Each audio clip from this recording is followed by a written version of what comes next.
وہ ہوگا زوال امت اور اس کا اسباب۔ میرے عزیز ساتھیوں، وہ مسلمان جس کو اللہ رب العالمین نے دنیا کی سب سے بہترین امت بنایا ہو، دنیا کا سب سے معزز امت بنایا ہو، آج وہ مسلمان کہاں کھڑے ہیں؟ ذلت و رسوائی و پستی کی کون ایسی قسم ہے جس میں آج مسلمان مبتلا نہ ہو؟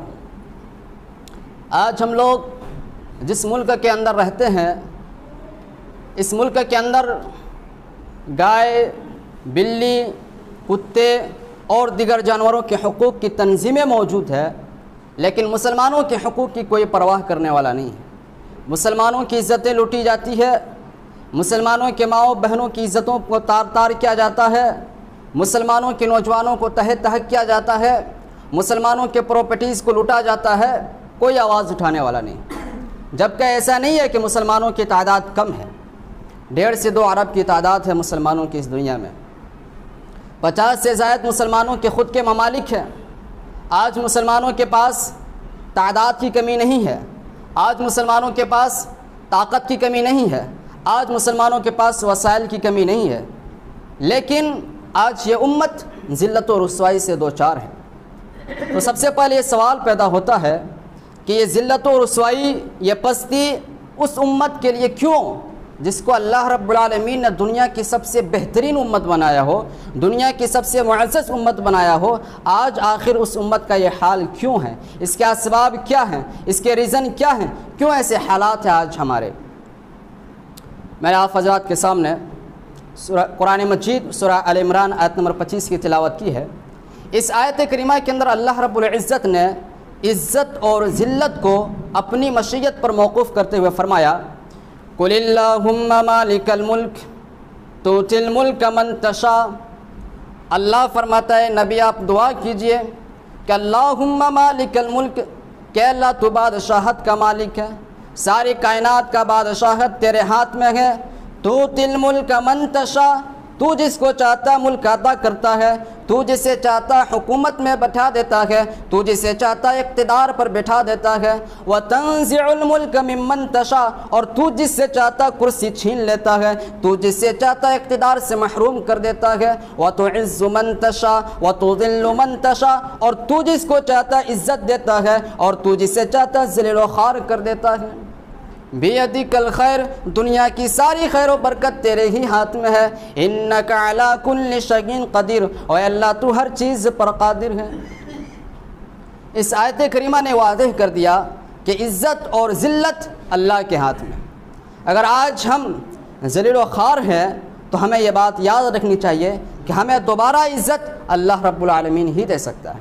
اسی لیے اللہ رب العالمین سورہ فاطر آیت نمبر 9 کے اندر ارشاد فرماتا ہے، من کان یرید العزت فللہ العزت جمیعا، کہ اے مسلمانوں اگر تم عزت پانا چاہتے ہو، اگر تم اپنی عزت کو بحال کرنا چاہتے ہو، اگر تم زمانے میں معزز ہونا چاہتے ہو، فللہ العزت جمیعا، تو ساری کی ساری عزت اللہ کے پاس ہے۔ اللہ سے لو لگا لو، اللہ سے اپنے تعلق کو مضبوط کر لو، اللہ سے مطالبہ کرو، کیونکہ عزت دینے والا اللہ ہے۔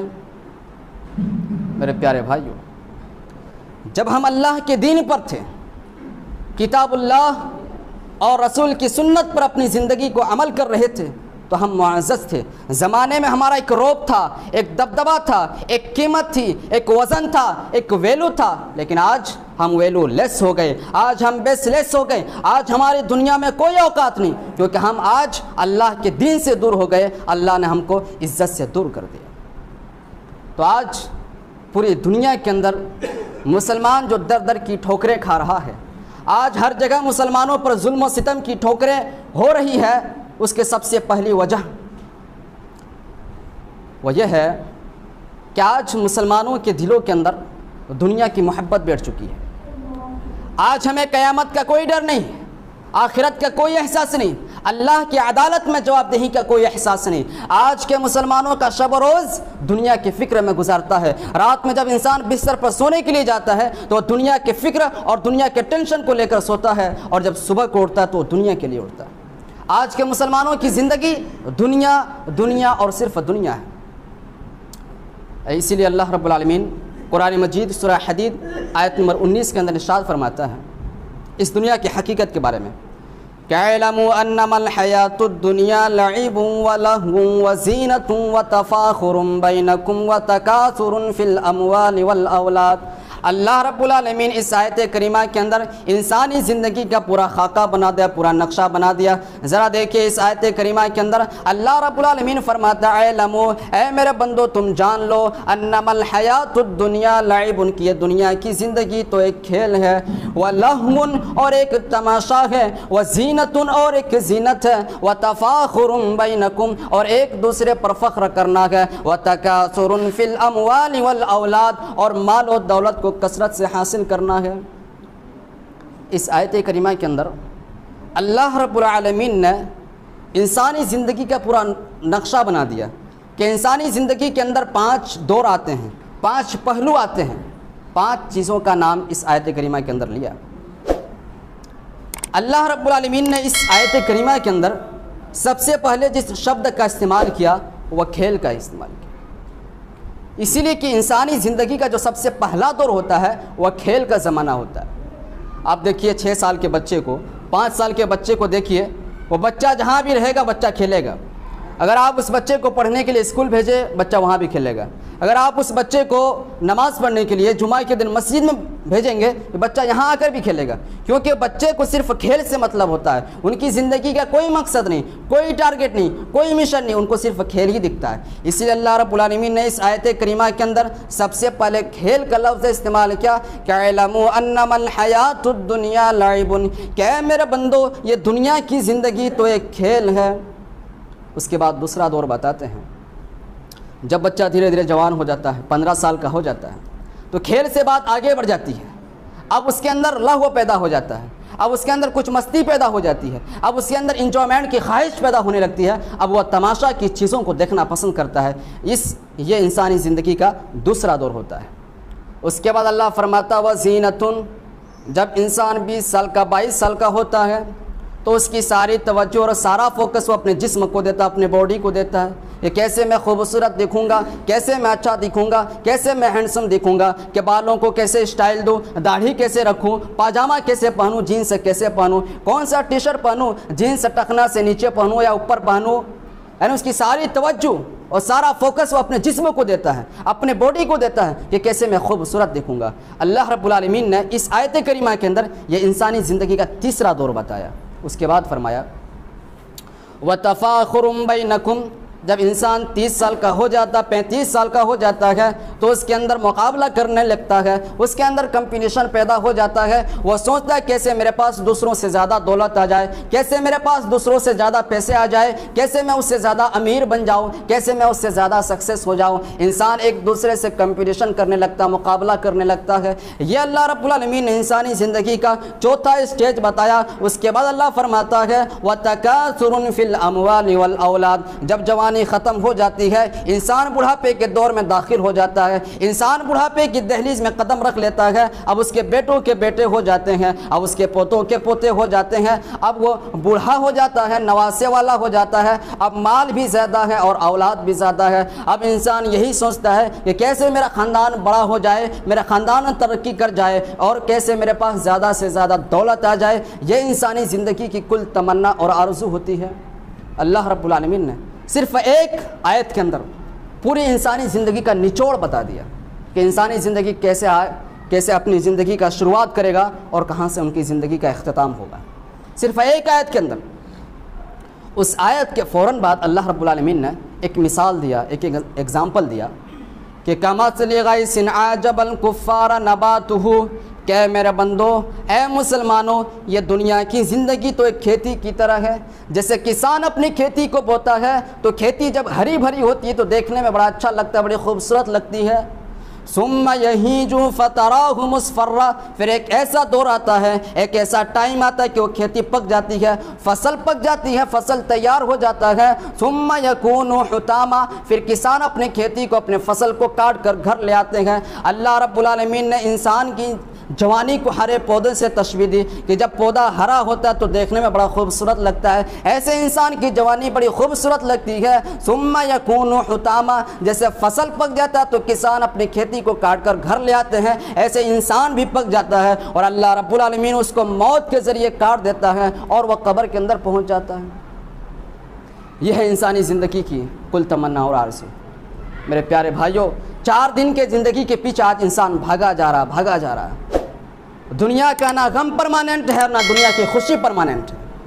اللہ رب العالمین قرآن مجید سورہ اعلیٰ آیت نمبر 19 اور 20 کے اندر ارشاد فرماتا ہے، بل تؤثرون الحیات الدنیا، کہ میرے بندو تم دنیا کی زندگی کو ترجیح دیتے ہو، تم دنیا کی زندگی کو پراتھمکتا دیتے ہو، تم دنیا کی زندگی کو اوپر رکھتے ہو، والآخرۃ خیر وابقی، اور تم آخرت کو نیچے رکھتے ہو، تم آخرت کو بھولے بیٹھے ہو۔ اللہ کہہ رہا ہے کہ میرے بندو میں نے تو آخرت تیرے لیے بنایا ہے، میں نے تو جنت تیرے لیے تیار کیا ہے، میں نے تو جنت کی بلڈنگیں تمہارے لیے بنایا ہے، میں نے تو جنت کی حوریں تیرے لیے بنا کے رکھا ہے، میں نے تو جنت کی ساری نعمتیں تیرے لیے بنایا ہے، اور تو کیوں دنیا کے پیچھے پڑے ہو؟ والآخرۃ خیر وابقی، جبکہ آخرت تو سب سے زیادہ بہتر اور باقی رہنے والا دن ہے۔ اس آیت کریمہ کے اندر اللہ رب العالمین نے فرمایا کہ تم دنیا کی زندگی کو ترجیح دیتے ہو، مگر افسوس کی بات یہ ہے کہ آج مسلمان دنیا کی زندگی کو ترجیح نہیں دیتا، بلکہ آج کے مسلمان دنیا ہی کو سب کچھ سمجھ رکھا ہے۔ آج آخرت ہماری زندگی کے پروگرام میں شامل نہیں ہے۔ ہم ذلیل کیوں نہ ہو، ہم رسوا کیوں نہ ہو، ہم کیوں نہ کاٹے جائیں، کیونکہ آج ہمارا مقصد صرف دنیا کمانا، دولت و روپیہ اور پیسے کو کمانا اور اچھا سے اچھا گھر بنانا، اپنی زندگی کو بہتر سے بہتر بنانا رکھا ہے۔ ہماری زندگی کے پروگرام میں آخرت شامل نہیں ہے۔ ہماری زندگی کے مقصد کیا ہے؟ ہماری زندگی کا جو مقصد ہے وہ دنیا سے شروع ہوتی ہے اور دنیا تک ختم ہو جاتی ہے۔ ہماری پوری زندگی کا جو مقصد ہے وہ دنیا کے ارد گرد گھوم رہی ہے۔ آج کا مسلمان دنیا طلب ہو چکا، آج کا مسلمان دنیا پرست ہو چکا، آج کے مسلمانوں کے اندر دنیا کی محبت بیٹھ چکی ہے۔ ہمارے زوال کی سب سے پہلی وجہ، ہماری بربادی کی سب سے پہلی وجہ، آج مسلمان جو ہر جگہ برباد ہے اس کی سب سے پہلی وجہ یہ کہ آج مسلمانوں کے اندر دنیا کی محبت بیٹھ چکی ہے۔ اور میں یہ نہیں کہتا، حدیث کہتی ہے، اللہ کے نبی کہتے ہیں۔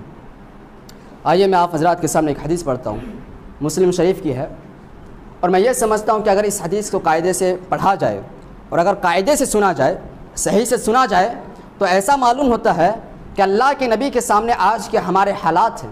دیکھیے اللہ کے نبی نے کیسی پیشن گوئی فرمائی تھی کہ یوشک الامم ان تداع علیکم، کہ مسلمانوں، اے میرے صحابہ، ایک وقت ایسا آنے والا ہے جب دنیا کی ساری قومیں تمہیں برباد کرنے پر، تمہیں مٹانے پر، تمہیں ذلیل کرنے پر تل جائے گی۔ کما تداع علیکم الاکلۃ الی قصعتھا، جیسے اگر کسی کے یہاں شادی ہوتی ہے، فنکشن ہوتا ہے، کوئی پروگرام ہوتا ہے تو گاؤں کے سارے لوگوں کو دعوت دی جاتی ہے، لوگ اس کے گھر کھانے کے لیے جاتے ہیں، تو کچھ لوگ بیٹھ کر کھانا کھاتے ہیں اور کچھ لوگ کھڑے ہو کر انتظار کرتے ہیں، کچھ لوگ ویٹنگ کرتے ہیں کہ کب یہ لوگ کھانا کھا کر اٹھیں گے تو ہم جا کر بیٹھیں۔ اے مسلمانوں، تمہیں برباد کرنے کے لیے، تمہیں مٹانے کے لیے، تمہیں دنیا سے مٹانے کے لیے دنیا کی ساری قومیں آپس میں نمبر لگائے گی، باری باری سے تمہیں لوٹے گی۔ اے مسلمانوں، تمہیں مارنے کے لیے، تمہیں کاٹنے کے لیے، تمہاری عزتوں پر حملہ کرنے کے لیے، تمہاری مسجدوں پر حملہ کرنے کے لیے، تمہاری شریعت پر حملہ کرنے کے لیے دنیا کی ساری قومیں آپس میں مقابلہ کرے گی۔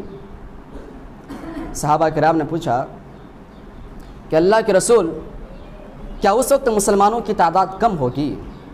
کیا اس وقت مسلمان کم ہوں گے؟ اللہ کے نبی نے فرمایا نہیں، اس وقت مسلمانوں کی تعداد کم نہیں ہوگی بلکہ بہت زیادہ ہوگی۔ قال بل انتم یومئذ کثیر، بلکہ اس وقت تمہاری تعداد بہت زیادہ ہوگی۔ ذرا بتائیے کہ آج مسلمانوں کی تعداد کم ہے؟ پوری دنیا کی کل آبادی 7 ارب 50 کروڑ کی ہے، ان میں صرف مسلمان 1 ارب 50 کروڑ سے زائد ہے۔ دنیا کا ہر 5واں انسان مسلمان ہے، اور یہ مسلمان دنیا کے 192 ملکوں میں آباد ہے۔ آج مسلمانوں کا خود 50 سے زائد اپنے ممالک ہے، اور میں ایک ریسرچ کے مطابق بتا دوں کہ 2040 آتے آتے پوری دنیا کے اندر سب سے زیادہ اسلام کا فالوور مسلمان ہوگا، سب سے زیادہ مسلمان ہوں گے۔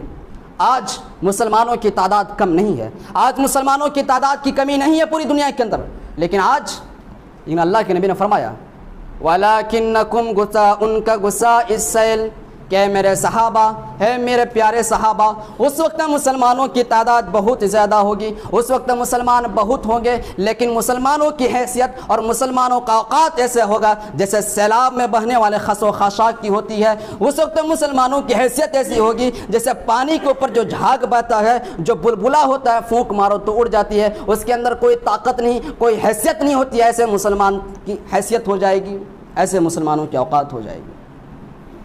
وَلَيَنزِعَنَّ اللَّهُ مِن صُدُورِ عَدُوِّكُمُ الْمَهَابَةَ مِنْكُمْ، اور اللہ رب العالمین تمہارے دلوں کے اندر، اور اللہ رب العالمین تمہارے دشمنوں کے دلوں کے اندر تمہارا رعب و دبدبا کو نکال دے گا، تمہارے نام سے کوئی ڈرے گا نہیں، مسلمانوں سے کوئی ڈرے گا نہیں، مسلمانوں کے نام سے کوئی خوف زیادہ نہیں ہوگا، مسلمان سے کوئی نہیں ڈرے گا۔ وَلَيَنزِعَنَّ اللَّهُ مِن صُدُورِ عَدُوِّكُمُ الْمَهَابَةَ مِنْكُمْ وَلَيَقْذِفَنَّ فِي قُلُوبِكُمُ الْوَهْنَ، اور اللہ کے پیارے نبی فرماتے ہیں کہ اللہ رب العالمین تمہارے دلوں کے اندر وہن نام کی بیماری کو ڈال دے گا، تمہارے دلوں کے اندر وہن نام کی وائرس کو ڈال دے گا۔ صحابہ کرام نے پوچھا اللہ کے رسول یہ وہن نام کی بیماری کیا ہے، یہ وہن نام کی وائرس کیا ہے؟ یا رسول اللہ وما الوہن، یہ وہن نام کی بیماری کیا ہوتی ہے، کس کو کہتے ہیں؟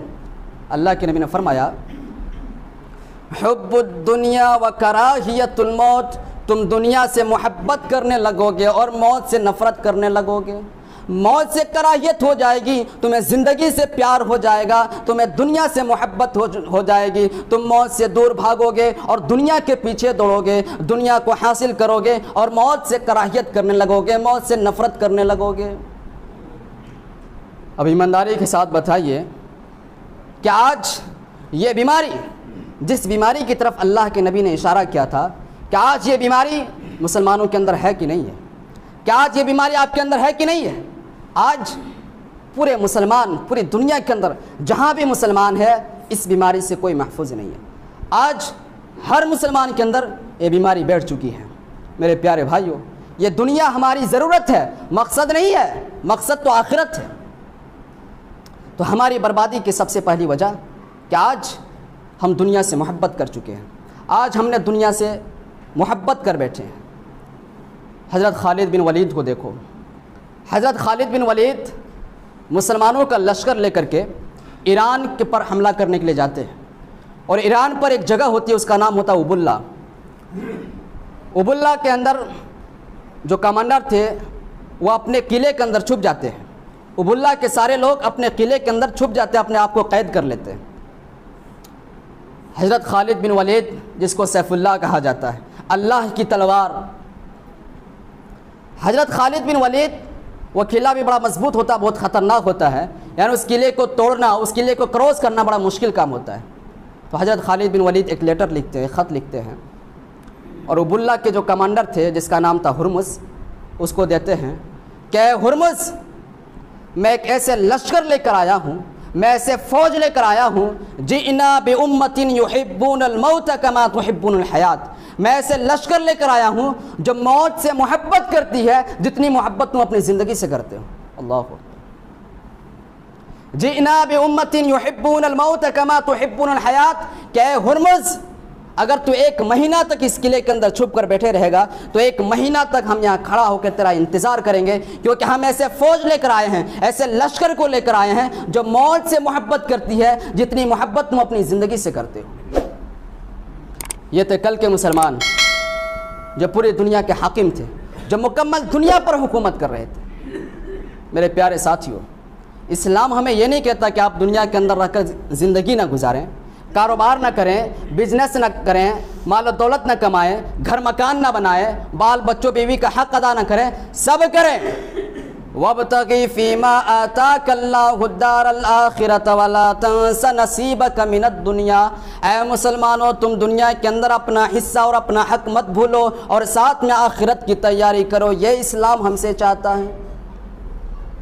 اللہ کے نبی نے یہاں تک کہا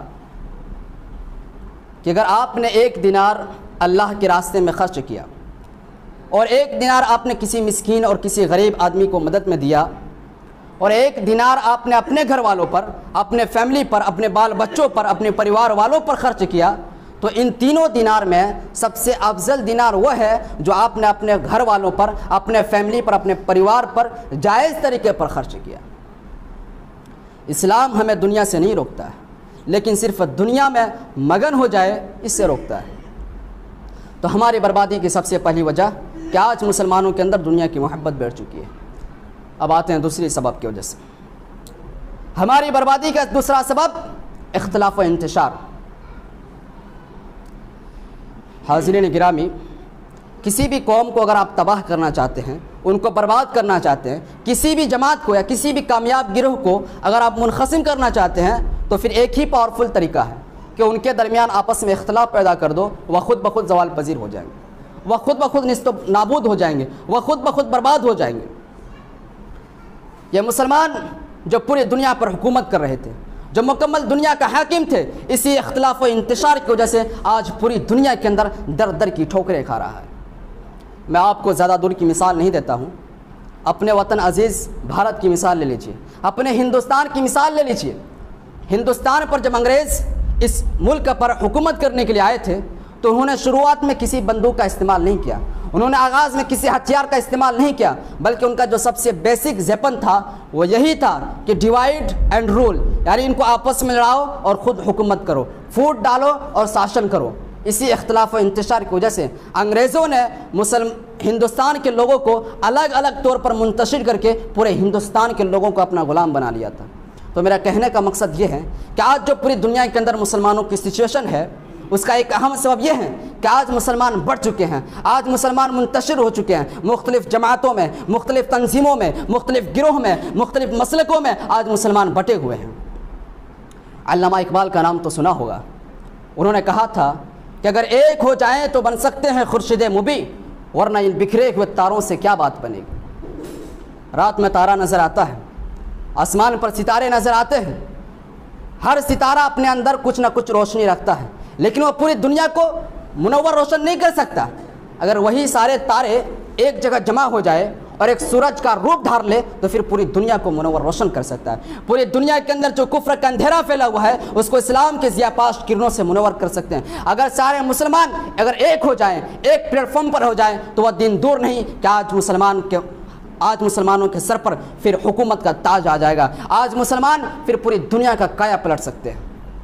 میرے پیارے بھائیوں، تو میں نے دوسرا سبب اور سب سے اہم پوائنٹ جو میں نے آپ حضرات کے سامنے بیان کیا کہ ہمیں چاہیے جہاں تک ہو سکے ایک پلیٹ فارم پر جمع ہونے کی کوشش کریں، اور اللہ تبارک و تعالیٰ نے قرآن مجید میں فرمایا کہ وَاعْتَصِمُوا بِحَبْلِ اللَّهِ جَمِيعًا، کیا مسلمانوں تم آپس میں لڑائی مت کرو، آپس میں فرقہ مت کرو، اور تم اللہ کی رسی کو مضبوطی سے تھام لو، تم قرآن و حدیث کو مضبوطی سے تھام لو، وَلَا تَفَرَّقُوا، اور آپس میں فرقہ مت پیدا کرو، آپس میں نزاع پیدا مت کرو۔ اللہ نے حکم دیا، اور اگر ہم اللہ کے حکم کی مخالفت کریں گے، اللہ کے حکم سے روگردانی کریں گے، تو پھر لازمی بات ہے کہ نامرادی، ناکامیابی، ذلت و رسوائی، بربادی یہ ہمارا مقدر بن سکتا ہے، یہ ہمارا حصہ بن سکتا ہے۔ میرے پیارے بھائیوں، آج یہ اختلاف و انتشار اتنا بڑھ چکا ہے کہ ہندوستان کی ایک صوبہ ہے ودے پور یا ایسے ایک جگہ ہے، وہاں ایک نام تھا محمد یوسف، ان کا 88 سال ان کا عمر تھا۔ 88 سال کا ایک بزرگ آدمی انتقال ہو جاتا ہے محمد یوسف نام کے، اس کے گھر والے اس کو قبرستان میں دفنا کر کے 11 بجے آ جاتے ہیں۔ پھر ایک جماعت آتی ہے، ایک گروہ آتی ہے، اور اس مردے کو جس کو دفن کیا گیا تھا محمد یوسف کو اس کے قبرستان سے نکال کر اس کے گھر جا کے پہنچا دیتے ہیں، اور یہ کہتے ہیں کہ یہ قبرستان دیوبندی لوگوں کا ہے، اس میں سنی لوگوں کی دفنانے کی اجازت نہیں ہے۔ اب ذرا دیکھیے آج مسلمان کہاں کس حد تک گر چکا ہے۔ آج تو اگر دوسری مسجدوں میں نماز پڑھنے جائیں گے وہاں بھی ممانعت ہے۔ اسی لیے علامہ اقبال نے کہا تھا اگر متحد ہو تو بدل ڈالو نظام گلشن، منتشر ہو تو مرو شور مچاتے کیوں۔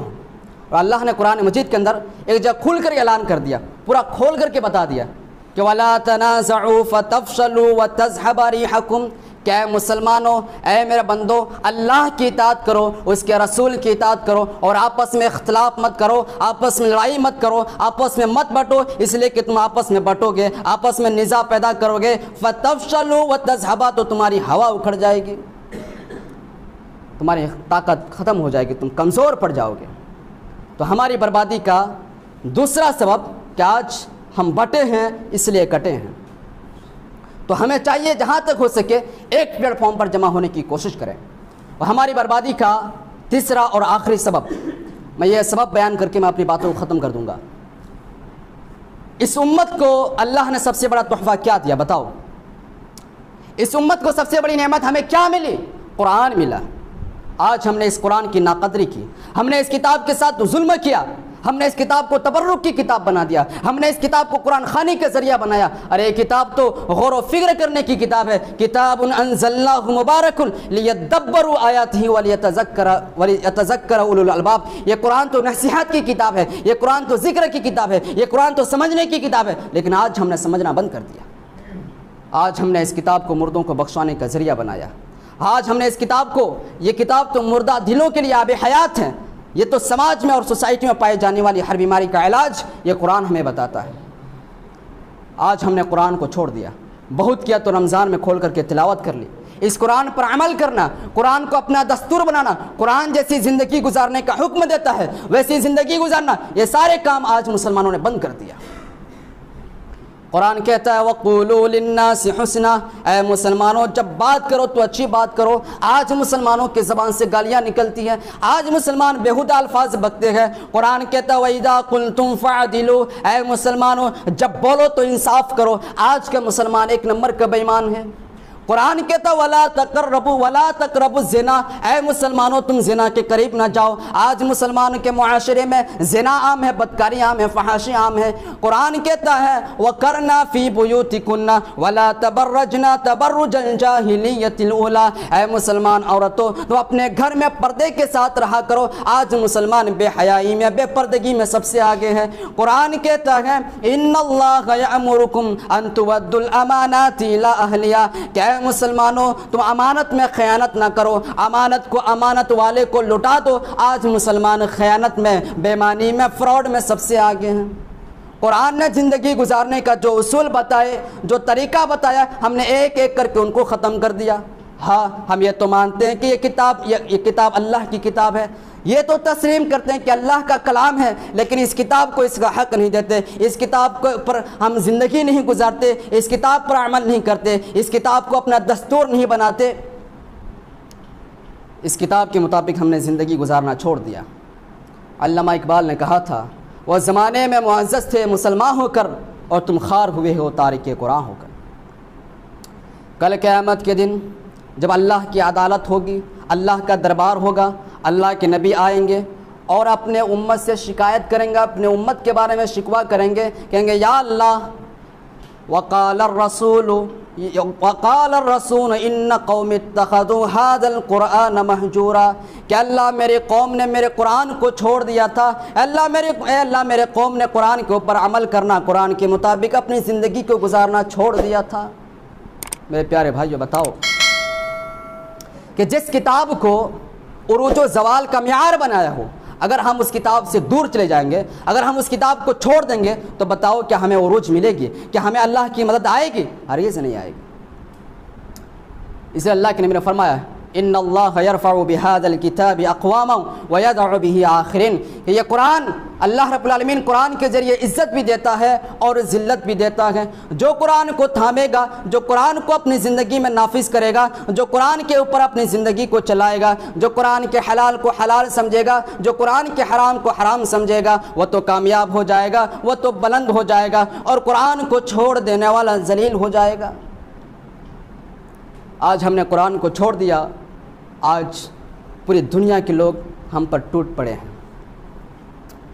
دوستو اب میں ایک بات بتانے جا رہا ہوں، دماغ کے کسی کونے میں اس بات کو رکھ لیجئے گا۔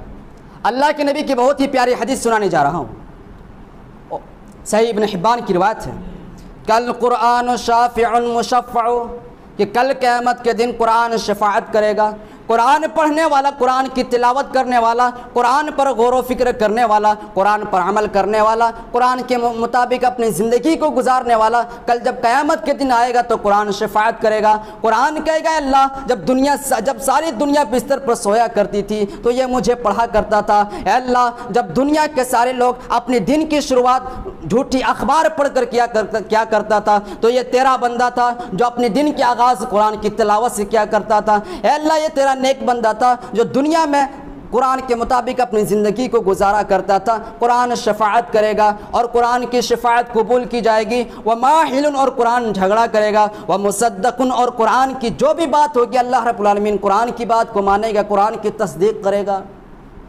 اب حدیث کا دوسرا ٹکڑا سنیے اور میری تقریر کا سب سے اہم پوائنٹ لے کر جاؤ میرے پیارے بھائیوں۔ اللہ کے نبی فرماتے ہیں من جعلہ امامہ، جو قرآن کو اپنے آگے رکھے گا، قادہ الی الجنہ، تو قرآن اس کو جنت میں لے کر جائے گا۔ پتہ یہ چلا کہ قرآن ہمارا امام ہونا چاہیے، قرآن ہمارے آگے ہونا چاہیے۔ یہ نہیں ہونا چاہیے کہ ہمارا نظریہ، ہماری سوچ اور ہماری فکر کے مطابق ہم قرآن کو بنانے کی کوشش کریں۔ آج یہ بھی ہو رہا ہے۔ انٹرنیٹ کی دنیا پر چلے جاؤ، اسلام کے نام پر گمراہ کرنے والے اس قرآن کی آیتوں کا استعمال کرتے ہیں۔ وہ پہلے ایک عقیدہ کرتے ہیں، ایک سوچ بناتے ہیں، ایک فکر بناتے ہیں، پھر اس کے حساب سے قرآن میں آیت تلاش کرتے ہیں۔ قرآن کو اپنا امام بنانا ہے، قرآن کو اپنے آگے رکھنا ہے، قرآن کو مقتدی نہیں بنانا ہے۔ جو قرآن کو اپنے آگے رکھے گا قادہ الی الجنہ، تو قرآن اس کو جنت میں لے کر جائے گا۔ ومن جعلہ خلف ظہرہ، اور جو قرآن کو اپنے پیٹھ کے پیچھے رکھے گا، جو قرآن کو اپنے حساب سے چلائے گا، جو قرآن کے معنی اور مطلب کو اپنے حساب سے بیان کرے گا، صافہ الی النار، تو یہ قرآن اس کو جہنم میں لے کر جائے گا۔ تو یہ ہمارے اوپر ڈیپینڈ کرتا ہے کہ ہم قرآن کے ذریعے جنت جانا چاہتے ہیں یا جہنم جانا چاہتے ہیں۔ آخر میں اللہ رب العالمین سے دعا ہے کہ اللہ رب العالمین ہم تمام مسلمانوں کو صحیح قرآن و حدیث کے اوپر اپنی زندگی کو گزارنے کی توفیق عطا فرمائے، اور جب بھی ہمارا خاتمہ ہو ایمان پر ہو، اسلام پر ہو، اور ہماری آخری لفظ لا الہ الا اللہ محمد رسول اللہ ہو۔ آخر میں اللہ رب العالمین سے دعا ہے، وآخر دعوانا الحمد للہ رب العالمین۔